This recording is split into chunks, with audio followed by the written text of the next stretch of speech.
Que minhas primeiras palavras também sejam de cumprimentos à nossa querida Adriana, com quem convivemos nesses últimos anos aqui no Senado Federal. Como todo servidor e servidora do Senado Federal, extremamente competente, extremamente disponível. Então, receba meus cumprimentos pelo seu aniversário. Mas, senhor presidente, senador Guaraci, senhoras senadoras, senadores, companheiros e companheiras. Ontem não foi apenas o dia do encerramento das votações deste ano legislativo, senador Guaraci. Ontem também foi o dia de muitas decisões importantes, entre as quais muitas conflitantes entre si. E eu vejo isso como algo que sinaliza um aumento da preocupação que nós temos que ter com o nosso país, com o nosso futuro não distante, mas com o nosso futuro muito próximo desse presente que estamos vivenciando. Eu não vou aqui me referir a todos os fatos ocorridos no dia de ontem, porque muitos foram os fatos importantes ocorridos no dia de ontem, desde decisões de Ministério Público, do Poder Judiciário, do Poder Executivo e do próprio Poder Legislativo, senhor presidente. Mas eu vou me centrar em apenas alguns desses fatos que considero da mais extrema relevância e sobre os quais temos que nos debruçar, temos que debater, no sentido de buscar uma saída, e não debater e não fazer observações ou pronunciamentos que venham a aprofundar ainda mais a crise institucional que nós estamos vivendo. Então, em primeiro lugar, que fique claro, senhor presidente, eu tenho um entendimento de que é preciso que o Brasil se reencontre, e que se reencontre principalmente com a democracia, que se reencontre com o Estado de Direito, que são os princípios da nossa República, sem os quais nós não podemos viver numa sociedade harmoniosa, numa sociedade de progresso, onde as pessoas também têm uma convivência harmoniosa sobre si. Falávamos muito isso antes da realização das eleições de 2018, dizendo que para nós as eleições eram uma grande esperança, antes de mais nada, de que promovesse o reencontro do país com a democracia, porque nós vivemos um momento em que o presidente que está no poder não foi eleito e que lá chegou também não pelos meios legais, chegou aparentemente pelos meios legais, porque o que aconteceu no Brasil foi um processo que eles denominaram de impeachment, mas que foi apenas um instrumento para retirar uma presidente da República democraticamente eleita e que a maioria política, lamentavelmente, a maioria produtiva também, e reconheça a maioria do povo brasileiro, lamentavelmente, mas sobretudo a maioria política, decidiu que não continuaria mais no poder, por discordâncias políticas. Não por razões de corrupção ou de desmandos no processo administrativo ou na gestão do Estado brasileiro. Não, por razões meramente políticas, ao ponto, senador Guaraci, do próprio Michel Temer, que era vice-presidente da República, dizer, um dia desses, acho que tem 2, 3 dias no máximo, disse que substituiu uma presidente honesta, uma presidente correta. A crise econômica de um país, de um estado, de um município jamais deva ser razão ou motivo para fazer o que fizeram no nosso país. Jamais. E depois daquilo feito, senhor presidente, o que nós estamos vivendo? Um problema atrás do outro. As duas questões que eu me refiro, e venho com esse espírito da busca da unidade, da busca do reforço à democracia, e não com o mero objetivo de fazer crítica a quem quer que seja. Não sou eu a dona da verdade, eu sou apenas uma senadora cujo mandato se expira daqui a alguns dias, sou apenas uma militante de longa data do Partido Comunista do Brasil, uma militante dos movimentos sociais, dos movimentos democráticos do nosso país. Mas sempre fiz questão, da forma mais respeitosa, de expressar as minhas opiniões, porque as minhas opiniões são as opiniões do nosso partido, o PCdoB. Um partido que tem atuado sempre, a sua vida toda, em defesa da democracia, em defesa do Estado de Direito. Então, eu não poderia, nesse último dia, ocupando a tribuna, deixar de falar sobre um dos problemas vividos no dia de ontem, senador Guaraci. Primeiro, a concessão da medida liminar pelo ministro Marco Aurélio de Mello, numa medida cautelar de ação, na ação declaratória de constitucionalidade número 54, que foi impetrada pelo meu partido, o PCdoB, pelo PCdoB. E, aliás, não foi a primeira ação a chegar ao Supremo Tribunal Federal. Havia outra ação que, por razões de decurso de prazo ou outras razões legais, deixou de vigorar, e o nosso partido PCdoB, depois de uma ampla discussão interna, decidiu por novamente reapresentar essa ação de declaração de constitucionalidade. E fizemos isso por quê? Porque visávamos tão somente a liberdade do presidente Lula, que está preso injustamente, condenado injustamente, porque foi sem uma prova contra ele apresentada, sem uma sequer. Será que foi por isso que apresentamos? Não, o presidente Lula ia ser um dos beneficiados, mas não o único. Apresentamos essa medida, essa ação, senhores senadores, em defesa do Estado democrático de direito, em defesa da Constituição brasileira, da nossa lei maior.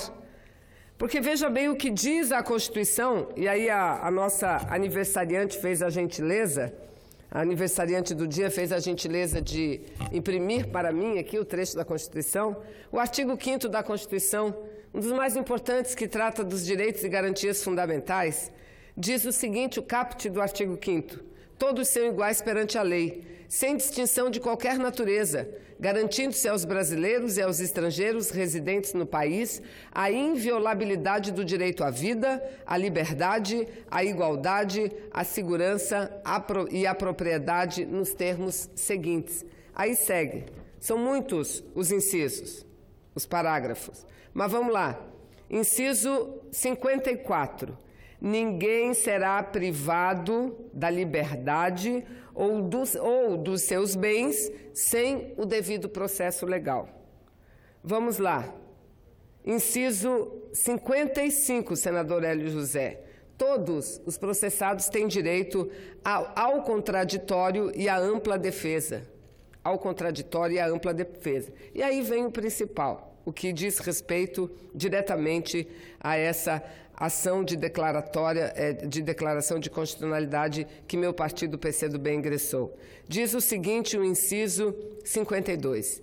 Ninguém será considerado culpado até o trânsito em julgado de sentença penal condenatória. O Código do Processo Civil, do Processo Penal, o Código do Processo Penal, ele também trata do assunto e diz exatamente isso, ele repete o que diz a Constituição Federal. Aí o que aconteceu no Brasil? Em determinado momento houve uma compreensão de que poderia ser, sim, haver prisão já após o julgamento de segunda instância. Reuniu-se o tribunal e disse, não pode, vamos cumprir a Constituição só após trânsito e julgado, como determina a Constituição. Não há espaço para interpretações, nesse caso específico. E depois, de novo, novamente mudou. E agora, já há muito tempo, há mais de 2 anos, o Supremo Tribunal Federal está envolvido nesse debate novamente. O ministro Marco Aurélio, que é relator da matéria, há muito tempo está pedindo para pautarem essa ação de declaratória de constitucionalidade, a medida acauteladora que foi dada entrada pelo nosso partido. Há muito tempo. E não há, como não houve votação, porque a matéria sequer foi pautada pela presidência daquele tribunal. Ontem, ou antes de ontem, não sei, nesses últimos dias, antes do recesso do Poder Judiciário, o próprio presidente do Poder Judiciário, o ministro Toffoli, declarou que estava marcando a data para a apreciação dessa matéria pelo plenário do Supremo Tribunal Federal para o mês de abril. Só que após essa comunicação feita pelo presidente do tribunal, nós vivemos o que vivemos no dia de ontem.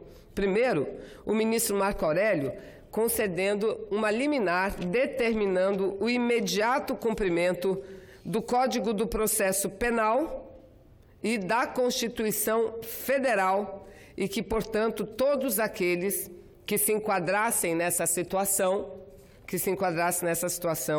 e que estavam presos apenas com o julgamento até a segunda instância, fossem liberados. Um julgamento, senhores senadores, repleto de argumentações que mostram o quanto o ministro Marco Aurélio tem razão, e eu vou ler alguns trechos somente. Diz o seguinte, o ministro Marco Aurélio, na sua decisão, uma decisão completa, uma decisão embasada na doutrina da legislação brasileira, inclusive dos fatos ocorridos nas próprias decisões últimas tomadas pela Corte Suprema. Diz o seguinte o ministro Marco Aurélio: o princípio da não culpabilidade é garantia vinculada pela lei maior ao trânsito em julgado, de modo que a constitucionalidade do artigo 283 do Código do Processo Penal não comporta questionamentos. O processo consiste em reprodução de cláusula pétrea, cujo núcleo essencial nem mesmo o poder constituinte derivado está autorizado a restringir. Mas ele segue também, ele diz o seguinte: urge restabelecer a segurança jurídica. A segurança jurídica, proclamar como exinha regra, segundo a qual, em direito, o meio justifica o fim, mas não o inverso.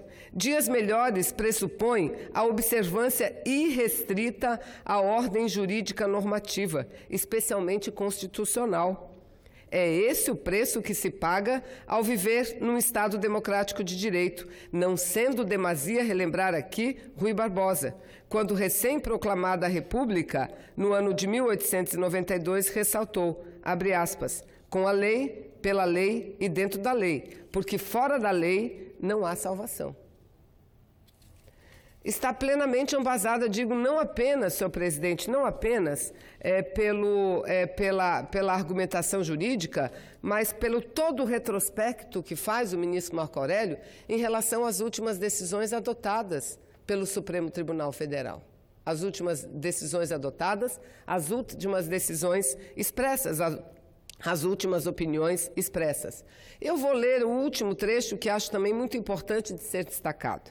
Diz o ministro Marco Aurélio: tempos estranhos os vivenciados nessa sofrida república, que cada qual faça a sua parte, com desassombro, com pureza da alma, segundo ciência e consciência possuídas, presente a busca da segurança jurídica.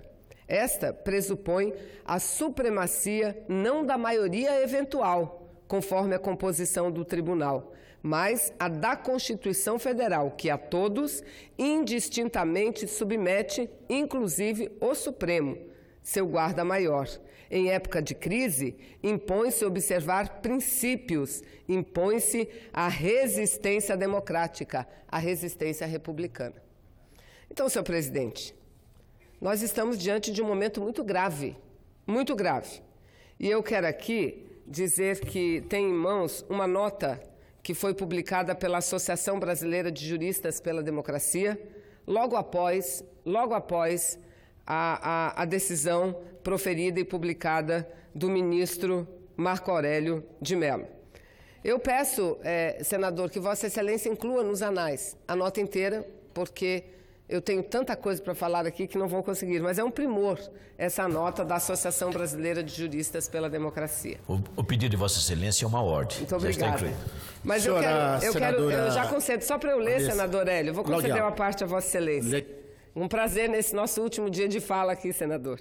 Eu só quero ler aqui o último parágrafo da nota. Diz o seguinte: esperamos, por fim, que nenhum artifício judicial seja utilizado para desfazer o julgado e que o plenário do Supremo Tribunal Federal paute o mais rápido possível as ações de controle concentrado de constitucionalidade para, no mérito, reafirmar o princípio constitucional da presunção da inocência. Esse último parágrafo, a primeira parte dele, perdeu efeito, porque logo em seguida, senadores, veio a decisão do presidente do Tribunal Federal, provocado que foi pelo Ministério Público, revogou, cancelou, anulou a decisão do ministro Marco Aurélio de Mello, que, aliás, fez uma declaração um pouco dura. Fez uma declaração um pouco dura hoje ao jornal Folha de São Paulo. ao jornal Folha de São Paulo. Diz o seguinte, o ministro Marco Aurélio, entre aspas aqui, a autofagia é péssima para a instituição. Essa foi a declaração dada pelo ministro Marco Aurélio, publicado no jornal Folha de São Paulo hoje. Repito, a autofagia é péssima para a instituição. Então, lamentavelmente, essa decisão foi desfeita. Eu poderia aqui levantar tantas outras que foram feitas e desfeitas nos últimos tempos. A entrevista que o presidente Lula deveria ter concedido e até hoje não concedeu, veja, ele não tem nada na lei que diga que um preso não pode dar entrevista. Ele não é um preso perigoso. Aliás, eu já vi entrevista de muitos presos. Nós, o Brasil, assistimos entrevistas exclusivas de rede A ou B, de televisão, de presos perigosos, traficantes, assassinos, chefes de gangues, né, de milícias. Agora, o presidente Lula não podia dar entrevista, como não deu. Mas vamos deixar isso para lá, isso passou. A primeira parte, então, não vale, porque já foi desfeita essa decisão. Mas o que está em pé é a segunda e última observação que faz a Associação Brasileira de Juristas pela Democracia, que essa é a parte principal desse meu pronunciamento que está aqui. Diante de tudo o que aconteceu, eu creio que não dá mais para o Supremo Tribunal Federal, através de seu ministro, o ministro Toffoli, a quem todos respeitamos, reconhecemos, deixar para pautar ou julgar essa matéria apenas no mês de abril. Ela tem que ser uma das primeiras matérias a ser colocadas em votação no retorno do recesso parlamentar. A bem de quê? A bem da segurança jurídica do país, a bem da tentativa de superar essa crise que está generalizada no Brasil. Nós assistimos fatos nunca vistos antes na história recente da nossa democracia, senador Hélio José.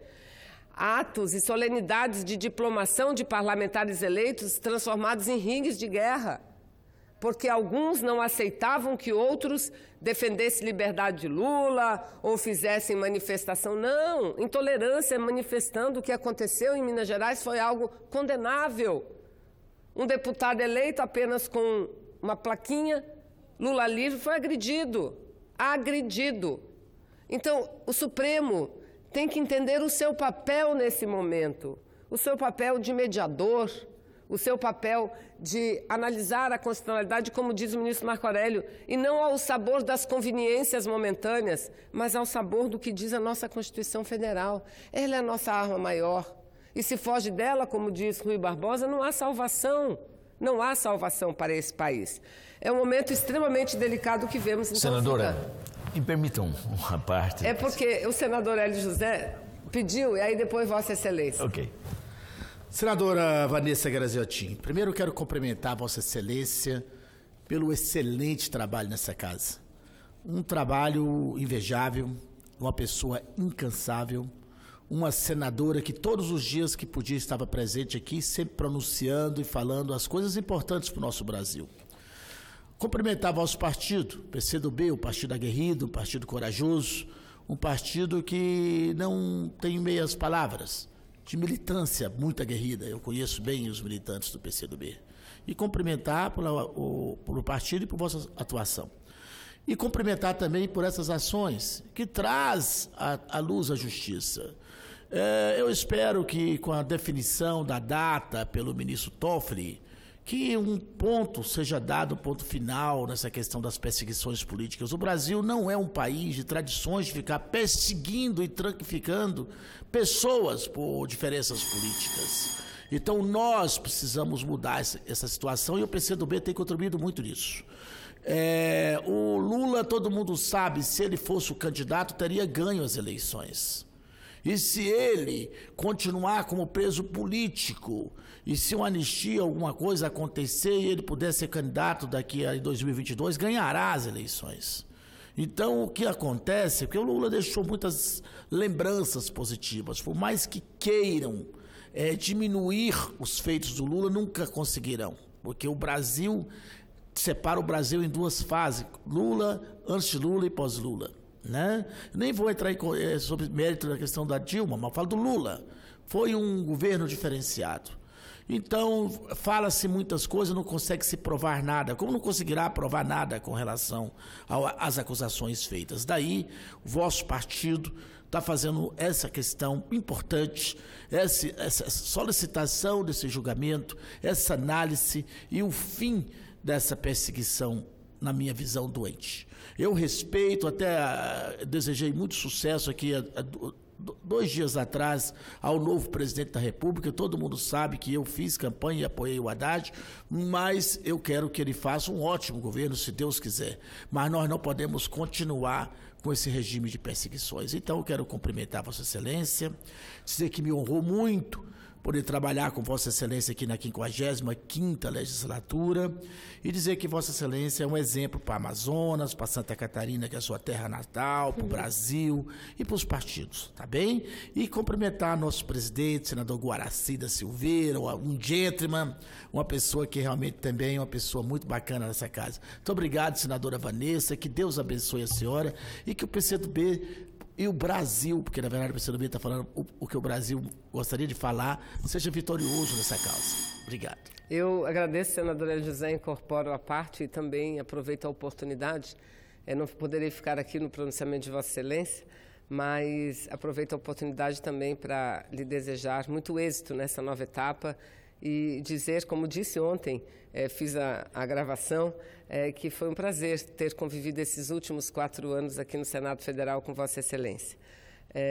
E que o que marca, pelo menos em relação à minha opinião em relação ao mandato de Vossa Excelência é a sua defesa intransigente em relação aos trabalhadores. Vossa Excelência, que é trabalhador, servidor federal do sistema elétrico brasileiro, tem sido e foi, sem dúvida nenhuma, muito importante nesses últimos anos aqui para que a gente conseguisse algumas conquistas e evitássemos alguns absurdos que queriam fazer. Outros não conseguimos, mas alguns nós conseguimos. Então, muito obrigada e também cumprimento Vossa Excelência, senador Hélio José. Senador Guaraci. Senadora, realmente nós vivemos sobre uma égide de dificuldades entre os poderes. Mas as coisas acontecem quando o próprio poder, ele não absorve a inteireza do que ele pode. E eu me preocupo, senadora, quando o Supremo legisla. Essa função é nossa. Essa função são dos deputados e senadores, são dos vereadores. Isso não pode acontecer. Mas acontece por quê? Falha nossa, falha das nossas casas legislativas. Porque por mais competência que os senhores ministros de Estado tenham, mas eles não têm a sensibilidade social que Vossa Excelência tem, que Vossa Excelência tem, senador Hélio José, que nós temos no convívio com o povo. Porque, naturalmente, dificilmente, senadora, a senhora vai encontrar algum ministro do Supremo ou das nossas cortes superiores que tenham vindo de origem simples. Normalmente são de berços nobres, vêm de uma tradição jurídica. Quem tem sensibilidade social e conhece o povo é a classe política, com todos os nossos defeitos ou virtudes, mas nós conhecemos o povo brasileiro, nós conhecemos a nossa nação. Vossa Excelência conhece lá do Careiro, talvez a Barcelos, ou a cabeça do cachorro lá em cima. E Vossa Excelência conhece, hein? Conhece tudo. Ou o presidente Médici. Então, Vossa Excelência conhece o nosso povo e a nossa gente. Assim como o senador Hélio José, como todos os nossos colegas, desde as câmaras de vereadores, a Assembleia Legislativa, a Câmara de Deputados e o Senado, que é a Câmara Alta, nós conhecemos a nossa gente, nós conhecemos a nossa nação. Então, quem tem o direito constitucional de legislar somos nós. E disso nós não podemos abrir mão. E quando abrimos mão disso daí, as coisas erradas acontecem. As coisas erradas acontecem. Então, por quê? Por mais competência que eu falei, que eles têm, e eu tenho certeza da competência de todos os ministros, senão lá não estavam. Mas não tem a sensibilidade nem o conhecimento. Vejo com mais preocupação senadora, quando o Ministério Público faz o chamado TAC, Termo de Ajustamento de Conduta. Aí, senadora, o que é isso? O termo de ajustamento de conduta, que hoje o Ministério Público faz, o que assume os 3 poderes, o Executivo, o Legislativo e o Judiciário, num tratado só. Porque diz o que o Executivo fazer, diz o que o Legislativo tinha que ter feito, e afinal, a coisa tem que se ajustar. Os poderes não podem mais continuar desse jeito, nesse desajuste que está. E o desajuste leva a uma insegurança jurídica, a uma insegurança do Estado. Então, minha senadora, esse é o meu pronunciamento, parabenizando sempre como uma senadora extremamente atuante, que sabemos disso, e sei que o seu trabalho foi profícuo e é profícuo e continuará. Deus abençoe. Muito obrigada, senador Guaraci, muito obrigada. E quero dizer que Vossa Excelência tem plena razão.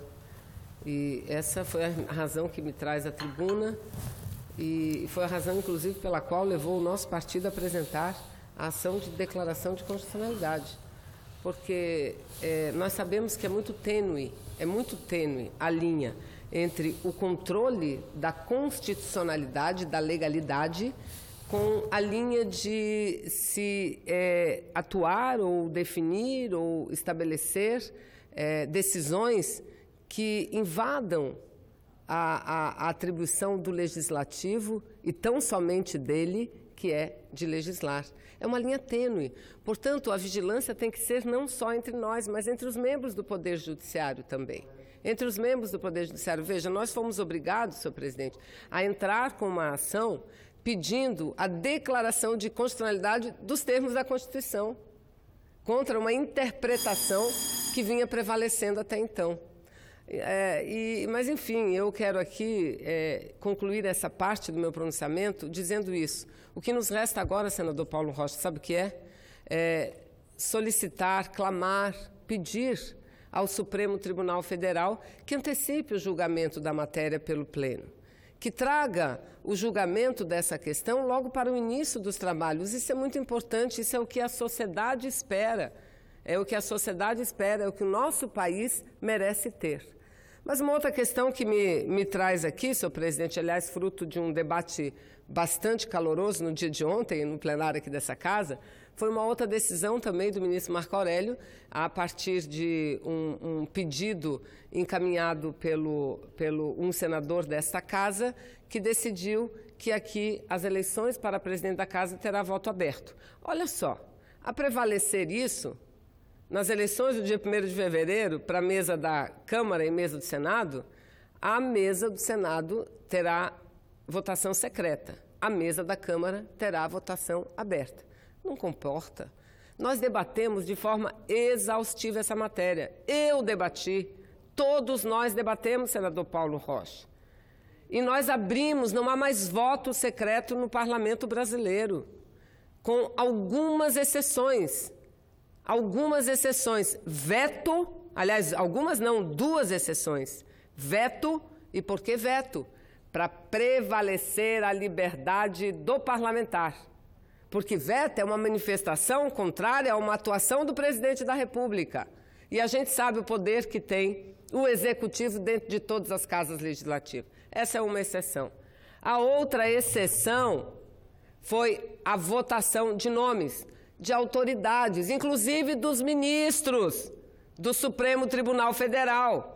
O ministro, os últimos todos, aliás, não tem um ministro do Supremo Tribunal Federal que lá chegou com o voto aberto do Senado Federal. Nenhum. O voto é secreto. E por que o voto secreto? Para garantir a liberdade do legislador, dos senadores e das senadoras. As agências, a mesma coisa. Presidente, mesa do Senado Federal, idem. E sabe por quê? Esse é que é o voto moderno, esse é que é o voto atual. Porque é esse que garante a independência do parlamento, principalmente frente ao Poder Executivo. Imagina Vossas Excelências, senador Paulo, senhores senadores, voto aberto para a mesa do Senado, para a mesa da Câmara. Na Câmara de Vereadores, nas Assembleias Legislativas, quem vai ganhar? O candidato apontado e apoiado pelo governador. O candidato apontado e apoiado pelo presidente da República, que detém a chave do cofre, que detém o poder de mando. Então, veja bem, defender o voto secreto é defender a liberdade, é defender o justo, presidente, é defender o justo, é garantir que o parlamento tenha liberdade para escolher quem quer que seja, que eu volto às palavras do ministro Marco Aurélio. Nós não podemos agir de acordo com a conjuntura, com os interesses momentâneos. Por isso eu faço um apelo a ele próprio, ministro Marco Aurélio, para rever essa sua decisão, Eu concedo, senador, se a presidência me garantiu, a parte a Vossa Excelência. Senadora Vanessa, primeiro eu queria saudar Vossa Excelência, que é uma perda muito grande para o nosso Senado Federal a sua ausência na próxima legislatura. Porque a situação que vai viver e já está vivendo o Brasil hoje precisa aqui de parlamentares que tenham exatamente esta posição política, que se preocupa com a democracia, com a independência dos poderes, com a soberania do nosso país, não é? E o que nós estamos vendo, ou está se aproximando, se avizinhando, é tempos difíceis para o nosso país. Não só na sua própria soberania, que nós já tínhamos conquistado, está aí os leilões do pré-sais, está aí o futuro ministro de Relações Exteriores de 4 para os países imperialistas, não é? Sinalizando já essa postura de dependência total. E aqui no Parlamento Brasileiro, todos sabem, e o nosso povo precisa entender isso, que não se constrói um país soberano, com justiça, com paz e com dignidade, se não for através da democracia, né? E o parlamento brasileiro é exatamente a expressão maior da democracia de uma nação, de um povo. Por isso que aqui tem que ter, de todos os pensamentos, né, parlamentares firmes e fortes que vêm para cá defender as suas posições políticas, mas principalmente o interesse do nosso país. E é a democracia que produz um parlamento forte, parlamento digno da expressão da democracia, da soberania do nosso país e do desenvolvimento das regiões, do desenvolvimento econômico, social e político de um povo. Então, todos esses temas aí, voto aberto para expor, a perda de autoridade política que já se pronuncia do próximo governo, enfim, é preocupante. Por isso, a ausência de Vossa Excelência na próxima legislatura,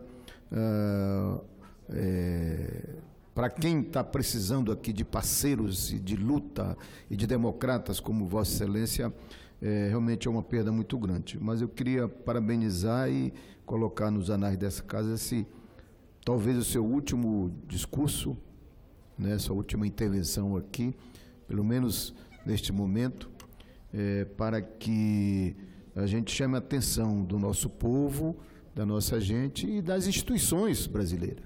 E foi através da democracia que nós constituímos as nossas instituições fortes, como precisa, mas que tem que ter harmonia e tem que ter independência entre os poderes. Né? A harmonia não significa a submissão de um ou de outro. Por isso nós temos que nos rebelar contra essa ação autoritária, vinda do Executivo ou do Judiciário, que quer sobrepor a vontade do povo aqui no Congresso Nacional. Eu, senador Paulo, agradeço Vossa Excelência, incorporo o seu parte e meu pronunciamento, e essa é a tarefa maior daqueles que continuarão, como Vossa Excelência, que concederei, como Vossa Excelência, continuarão aqui no Parlamento. É buscar a harmonia da nação brasileira. é buscar o reencontro nosso com a democracia, porque é isso que está em risco. A crise que nós vivemos é uma crise que se aprofunda, lamentavelmente, uma crise institucional, além da econômica, além da social, né? Eu dizia aqui, senador Paulo Rocha e senador Jorge, do que aconteceu nos atos de diplomação. A gente nunca viu isso. A intolerância não pode prevalecer. Eu que sou do Partido Comunista desde meus 17 anos de idade, não é? E que até achava graça quando antigamente diziam que comunista comia criancinha, agora a gente começa a conviver com pessoas dizendo que o comunista é o terrorista. Vejam, assim, sem ter noção da teoria, sem ter noção dos fatos, sem ter noção da história. Mas foi com esse discurso que muitos dos dirigentes do meu partido morreram. A partir de 64 foram assassinados. E eu, menina ainda, aos 14 anos de idade, nunca esqueço, peguei uma Veja para ler, uma revista, para ler. Morte na Lapa, a matéria era que teriam matado terroristas. Anos depois, senadores, eu descobri que eram dirigentes políticos, militantes, que nada mais faziam do que lutar pela liberdade. Senador Jorge Viana, concedo a parte a Vossa Excelência. Senhor presidente, eu sei que estamos aqui diante de um momento, pelo menos para as nossas vidas, histórico. A senadora Vanessa está fazendo o último pronunciamento, daqui um pouco o senador Hélio José, que eu queria agradecer pela permuta que fez. Está aqui meu amigo Angelim, está ali o Gilberto, está a Mariama, enfim. E eu também já vou subir a tribuna para fazer pelo menos um último comunicado. E eu não poderia deixar de agradecer no presidente, Guaraci, cumprimentar essa querida amiga e irmã Vanessa, uma lutadora, uma senadora que deixou seu nome na história do Senado, a Procuradoria da Mulher. Eu soube que Vossa Excelência deu uma entrevista muito bonita ontem, e eu não tenho dúvida que Vossa Excelência tem uma história para contar da sua passagem no Parlamento, mas especialmente aqui no Senado, onde as mulheres são minorias, ainda são minorias, onde muito ainda tem que ser feito. Mas quando nós achávamos que os desafios nossos eram aperfeiçoar a legislação, aperfeiçoar a nossa democracia, agora estamos vivendo essa crise gravíssima de valores. Quais são os valores que contam para os brasileiros hoje? Para se chegar à presidência, você tem que fazer determinadas coisas na vida ou deveria fazer outras coisas na vida? Deveria ter alguns valores ou deveria ter esses que agora estão sendo colocados? Nós estamos vivendo uma crise profunda. Eu sempre aprendi que nós deveríamos fazer tudo correto, que a gente deveria pensar nas minorias, que a gente deveria respeitar os diferentes. Eu sempre aprendi que para a gente poder subir na vida e ser alguém na vida, a gente tem que ser honesto, a gente tem que ser solidário, a gente tem que trabalhar pelo bem comum, a gente tem que ser ético, a gente tem que dar bons exemplos. Mas me parece que isso na vida nacional já não vale. Tem um emocional que entrou com um egoísmo que tomou conta desse país, que está nos destruindo. E movido pela mentira, senador Jorge. Nos dividindo. Durante muito tempo, eu lamento, eu tenho o maior respeito pela classe jornalística. Eu tenho. Mas agora eu vi a frase de um dos grandes influentes da República, da nova República, que mora nos Estados Unidos, um intelectual, Olavo de Carvalho, que ele disse que o mal maior que nós temos são os jornalistas. Fiquei estarrecido, porque agora é um homem influente na República nova, no governo novo que se instala. Não é por aí. Mas, obviamente, eu imagino que os donos de veículos de comunicação, mesmo os jornalistas, devem estar se perguntando o que é que eu fiz. Quanto de colaboração eu dei para chegarmos nesse ponto de todos contra todos.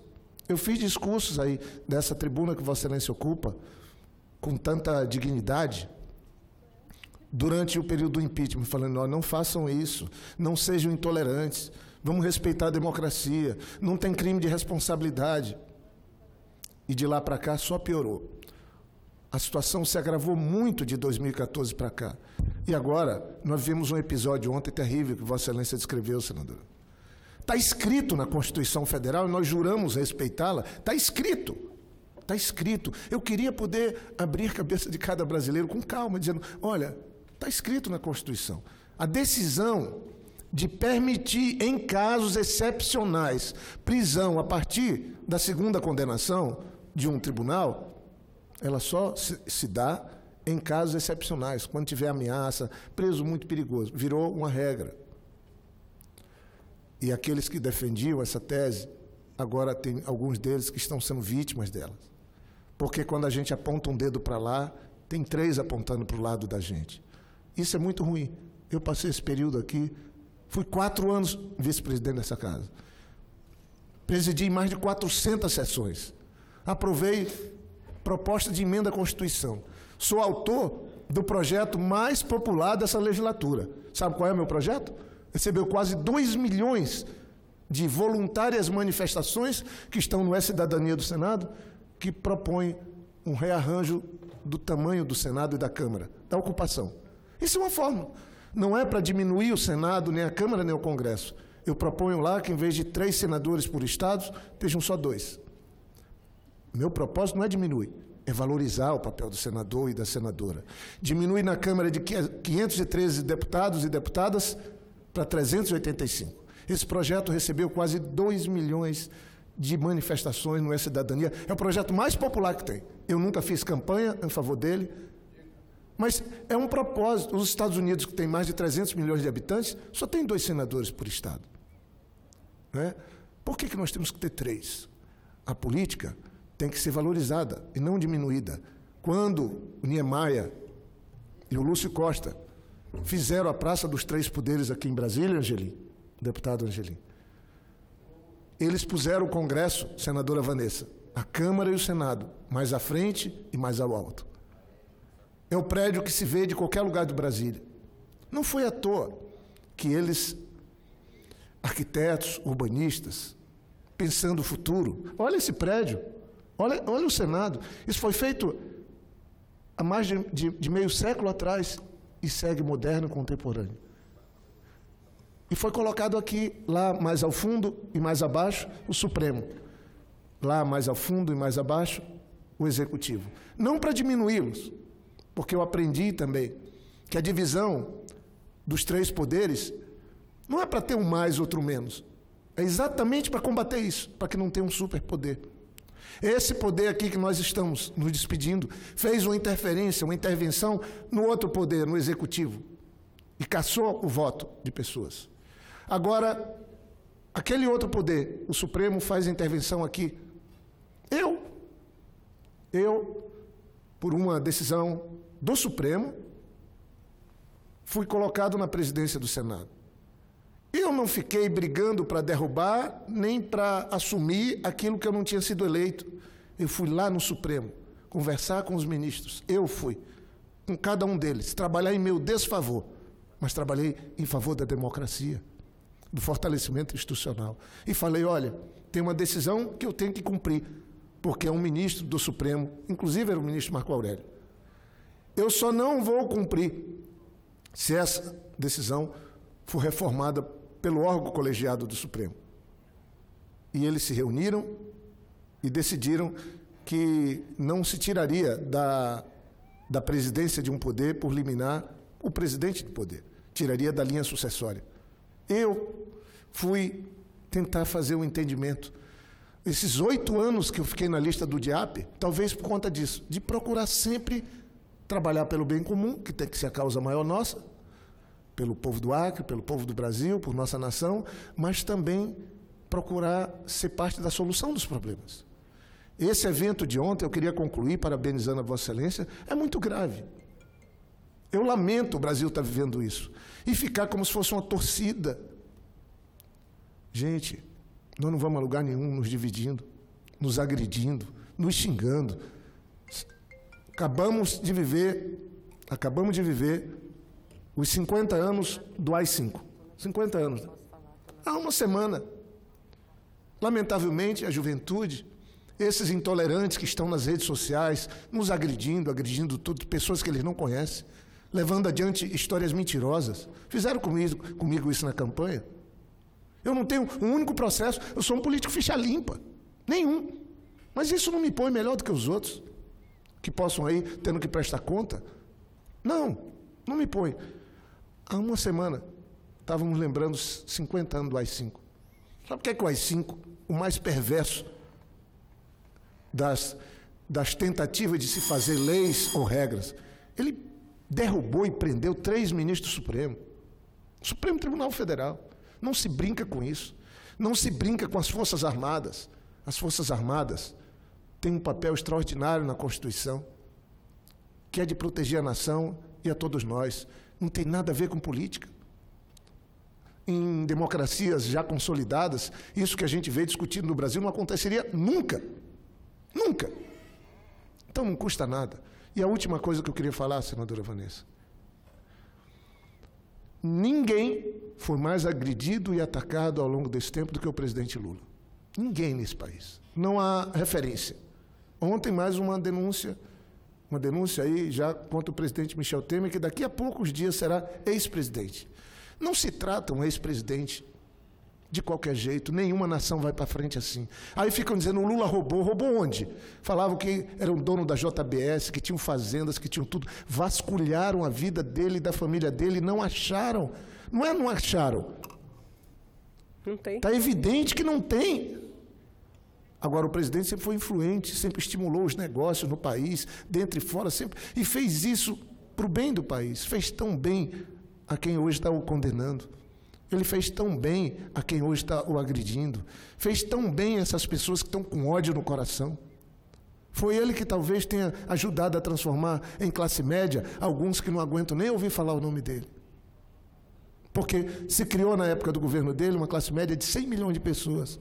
E parte dessa classe média parece que não se aceita. Não aceita ganhar 10 mil por mês, porque queria ir para Miami 3, 4 vezes por ano. Queria ir para o Nordeste, mas não quer conviver com os mais pobres. Essa intolerância é terrível. Essas pessoas podiam ponderar um pouco. E eu queria concluir aqui fazendo só uma observação, além de cumprimentar Vossa Excelência, de um texto do Saramago. É um pequeno texto.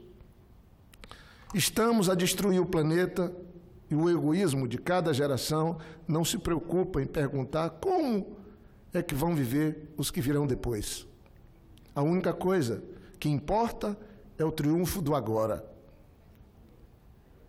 É a isto que eu chamo de cegueira da razão. Nós estamos cegos da razão. Nós estamos cegos dos valores.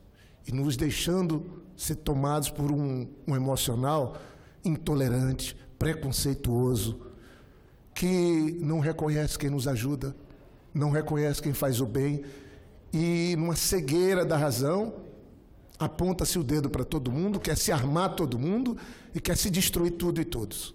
Eu daqui a pouco vou falar, senadora Vanessa, mas certamente minha fala não estará à altura da de Vossa Excelência. Lindo.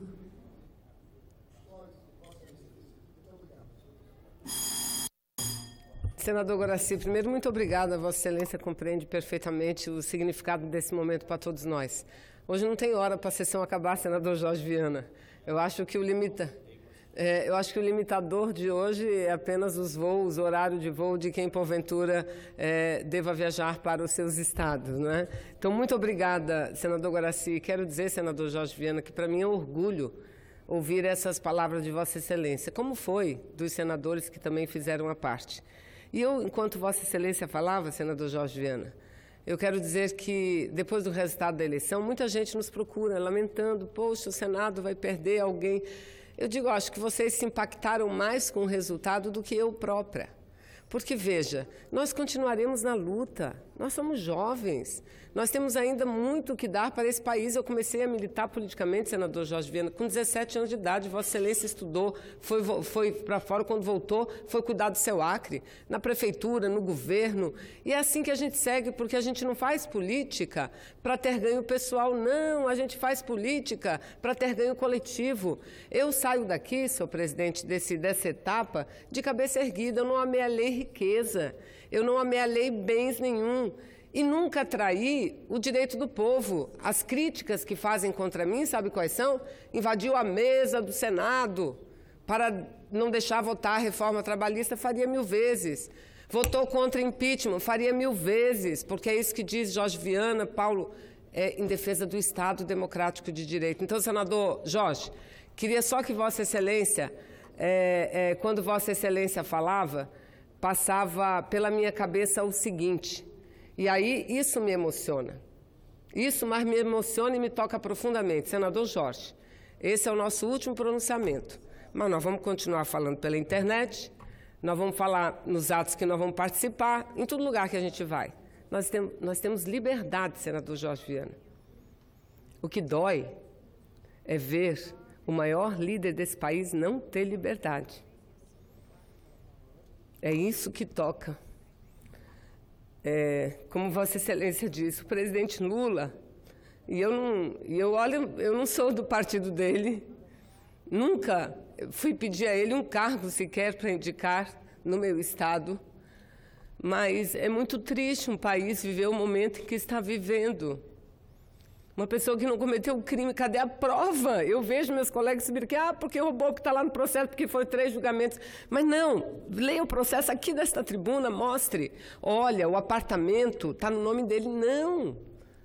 O apartamento é do dono, da OAS, é da empreiteira. Mas a OAS era a laranja do presidente Lula. Mas a intenção era dar para o presidente Lula. A intenção. Então, é isso, e eu quero dizer aqui ao presidente Lula que nós continuaremos lutando pela sua liberdade, porque a liberdade do presidente Lula ela está diretamente ligada ao reencontro da democracia, do Estado de Direito. É isso, eu não tenho dúvida. Então, seguiremos, senador Jorge, seguiremos adiante, com muita luta, com muita força, com muita fé. Temos saúde, mas o mais importante, temos liberdade, o que foi arrancado da maior liderança política desse país. E, por fim, senhor presidente, abusando da sua benevolência, eu quero falar um pouco desse governo que toma posse dia 1º.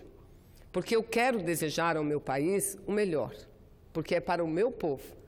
Eu quero dizer que eu tenho muito orgulho de ter passado por aqui inúmeras vezes, defendido a Zona Franca, e a gente deixa um legado da prorrogação de 60 anos, a BR-319, que um dia sairá, enfim, o desenvolvimento do interior do meu estado, recursos canalizados para lá. Tenho muito orgulho, mas tenho muito orgulho também de defender a democracia, de defender o país, porque o futuro do meu estado, o futuro da minha gente, passa pelo futuro do país. Esse presidente, lamentavelmente, ele tem que mudar, se ele quiser fazer um bom governo. Ele tem que mudar e tem que esclarecer coisas importantes, fatos importantes. Hoje, a notícia é de que o ministro escolhido, futuro ministro do Meio Ambiente, foi julgado e condenado. Perdeu direitos políticos. Tem que ser demitido do cargo antes de assumir.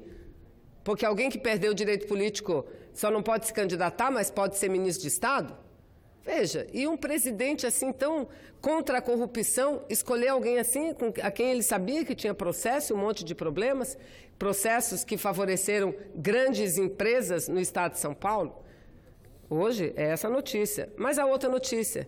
No dia de ontem, o assessor de Bolsonaro, Fabrício Bolsonaro, que é o esposo de uma assessora, pai de 2 assessoras, inclusive uma assessora do próprio presidente eleito, não foi depor Queiroz, Fabrício Queiroz, que, segundo as notícias, movimentou R$1.200.000 na sua conta. Desde essa notícia, ninguém mais viu esse cidadão. Ninguém mais viu esse cidadão. E ainda vem falar de ética. De ética? Explique. Tem que explicar, porque o Brasil tem que começar bem. Eu não quero mal, eu não vou fazer como muitos fizeram aqui, dizer, depois do resultado das eleições de 2014, que o principal não era superar a crise, o principal era tirar uma presidente da República. Então, com essas palavras, senhor presidente, eu me despeço e peço a gentileza de Vossa Excelência de incluir nos anais o pronunciamento que eu estou com ele há uma semana pronto aqui, fala de números, projetos, tudo. Não, acho que eu tinha que, assim, fazer meu último pronunciamento, como eu sempre fiz, chegar aqui e falar com o coração. Está incluído. E com aquilo que a minha mente fala. E também tenho aqui, senhor presidente, um relatório que ontem estive com o ministro das Relações Exteriores, ministro Aloysio Nunes Ferreira, para entregar em mãos o relatório a ele e falar sobre providências que têm que ser adotadas a uma viagem que nós fizemos recentemente à Coreia do Norte e à China. Dois países que têm um forte destaque no mundo e, sem dúvida nenhuma, uma importância fundamental para o equilíbrio. E o senador Jorge Viana é o responsável pelo meu momento emocional aqui dessa tribuna. E que minhas últimas palavras sejam, senhor presidente: viva o nosso Brasil, a nossa democracia e Lula livre. Obrigada. E o meu estado do Amazonas e minha querida Zona Franca, que não sofra com esse governo que está. Obrigada.